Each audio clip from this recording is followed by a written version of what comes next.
Hello! Nandito ako ngayon sa Osho Restaurant ng Japan. Ayan, mag-order ako ng pagkain namin, take out. Kasi wala na akong time magluto. Ayan, dito ako nag-order ng pagkain.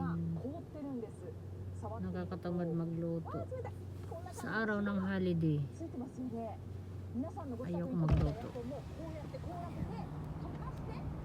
Dito siya. Ito ang lugar ko. Ito ang lugar ko. Ito. Super init ngayon dito. Napakainit. Grabe. Parang Pilipinas din. Ayan.